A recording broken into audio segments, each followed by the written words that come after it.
speak the truth.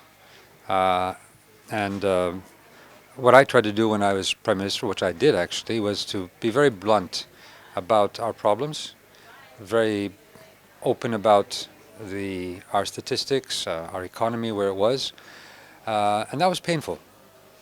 But unless we face that pain, unless we face those problems, we won't change them. They'll be there. And we've seen too many false promises, and in the end, there's more pain. And what has and the problems have been really been perpetuated. So a state that's not working well, a justice system that's not working well, a bureaucracy, clientelism. Of course, we have cases of corruption and so on. Either we change that, or we will lose the opportunity to make Greece great as it can be. Greece can be great. I mean, we know from the diaspora, we know from what we've done in Greece at times, that if we work together, but if we're honest with each other and about our situation, we can make the change. So I believe that right now what we have is people have been quite depressed because not only of the financial pain, but also because the fact that their hopes have been dashed again and again and again. So there is hope as long as we get away from the easy sort of solution of saying somebody else is to blame. And I can say, I can always talk about myself, and I've said that, what things we need to change in Europe, the policies, we need growth policies, we needed more support when I was Prime Minister. Had we had that, the markets would have been calm, we wouldn't have gone through so much pain and adjustment. But in the end, we are responsible for our own home, for our own country. We don't want to, if we continue to look for somebody to blame, or we continue to wait for some savior to come and solve all our woes, we will not get up and do the work necessary for our own country. That's what we need to do. We know what the problems are.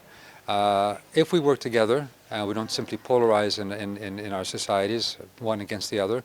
If we create partnerships, and of course, if we use the great capacity of the diaspora also in an honest and trustworthy way, where we don't try to sort of make sort of deals on the, stopodi poulan, as we say in Greece. It's sort of just sort of very superficial this, but really think about a real relationship with the diaspora of how they can see investing in Greece, but they can also see that Greece is really making changes. I think we have great potential. Everybody was blaming you in the beginning for the IMF and everything. Have you ever maybe thought that once you took that decision, that maybe you should have tried something else before? Maybe you should have tried to really say to our partners that I will declare bankruptcy? Maybe even as a bluff. Did you ever regret that? First of all, I want to say that this was not simply a decision of mine. We were in a situation which I inherited. I inherited the huge deficit, a doubling of the debt. Our historic debt was doubled in 5 years. And of course, we had lost credibility. Playing the bluff, what if it had not worked? Would I have been a responsible Prime Minister if we had actually gone bankrupt? And I want to say something because it's very easy to think about this after the fact. Everybody's a Monday morning, commentator. The problem was not simply our people, the others in other countries. First of all, the debt that we had was to private sources. It wasn't a debt to these other countries. The markets were the ones that would have then said, well, this guy is going bankrupt. So I would have brought the bankruptcy on the Greek people had I played the bluff. And people don't realize that. And the bankruptcy would mean that the next day I wouldn't be able to pay salaries in the government. I wouldn't have we'd close the schools, we'd close the army, we'd close the hospitals. I didn't have the money. Simply, very simple. Didn't have the money. So I needed to say, either we go bankrupt, and of course there would be not only a huge pain, but a huge disruption, or we go through a difficult process, it is difficult, of getting money from our partners. Not just the IMF, we always say the IMF. This was basically European money, but of course the IMF is involved also. And nobody has told me if there was another alternative. Very theoretical, but when everybody came to government, they said the same thing. Had everybody supported me then, as they did in Portugal, as they did in Ireland, as they did in Cyprus, we would have been out of this crisis, or at least out of this bailout program, and really looked at the other deeper issues in our country. I think that many people, will avoid the truth if somebody gives them an easier solution, or a supposedly easier solution. But had we looked at the truth earlier, it would have been much easier to deal with than what we did now. Now we're on the third so-called memorandum, a third program. Had we all looked at the truth in the eye, that we had a huge deficit, that we had to reform our state, that we had to reform our bureaucracy, that we had to fight clientelism and corruption, that we had to have a better justice system, reform our education system. Had we looked at the truth at the very beginning, we would have gotten to where we needed to get much more quickly and with less pain. Now, not looking at the truth means much more pain. So that's why I'm there. I'm going to be telling the truth. I'm going to be saying it. And I think what's happening in Greece now is people are really thinking. Yes, I was a scapegoat. We were scapegoated. It was an easy target. They're to blame. They brought us into this program. We had to do that. We had no other alternative. But now people are saying, okay, maybe those people were right, because they were saying the truth. They were telling the truth, and it's what's happened. We're seeing what's happened by not looking at the truth, because in the end, everybody came to the same program, and luckily with worse terms and with much more pain for the Greek people. Right now is like 2 times worse. Would you accept that responsibility if the people who have put you there? And do you think there is a way to fix that? First of all, I think that had everybody followed, helped at the very beginning, we would be much, much better. We're much worse off because we put off dealing with some of the difficult issues. We put off dealing with not my government, but with the governments afterwards, basically said, we have other solutions. We don't have to do this. We don't have to go through this difficult program. But then they came in and they implemented an even more difficult program because we had been pushed back because we had lost time. That's what happened in 2012. That's what happened in 2015. So, of course, when I would go back, I would take the same difficult decisions. Now, in hindsight, there are many things one can do differently. But the major decisions and my desire and I would say, even self-sacrifice, that I said, okay, I don't know I don't know what my political career is, but that's not the problem. I will work for Greece, and I will help Greece. And I said it publicly. I don't know if I'll be reelected. I don't care if I'm reelected. I will do what I think is right. And that's what I did, and that's what I would do again. What do you think about your future? What do you have in mind? Well, I've always said throughout my life and my political life that my purpose is to try to help Greece move forward. And it doesn't matter where it takes me. It's not the position that matters. It's where I can contribute.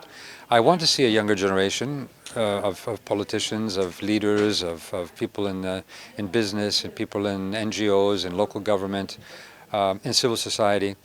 I want to see leaders that can move Greece forward, that can be imaginative, that can be positive, that can be innovative, that can believe in Greece, and they don't simply sit home and complain. Or simply try to find somebody else to blame. We have great capacity, and we've shown it. I'm a child of the diaspora also. I know that Greeks abroad, when they have the right conditions, they can do magic. We can do it in Greece too, but we have to change that attitude. It's sort of a cultural change, if you like, but it's basically also belief in our capacity, our collective capacity, not the only individual capacity, our collective capacity.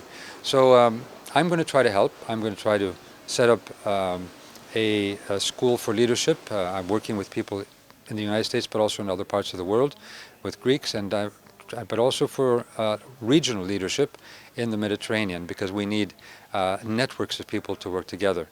But at the same time, I am in the political life because I do want to help this country, my country, our country, such a beautiful country, which has great potential, to really realize its possibilities. First of all, there are different policy issues. For example, here in the CGI, you can see that there are huge potential of possible policies, not only in the private sector, but in the partnerships with the public sector and in the public sector, where leaders can actually say, okay, I want to see what does it mean to have green energy, or how can I deal with local growth, or how can local government work better, or how can we fight corruption, how can we help in the refugee situation, integrate or train people to go back at some point to Syria when things get better and become the architects and engineers of that country? How can we work in a diverse society? How can we help startups and young people?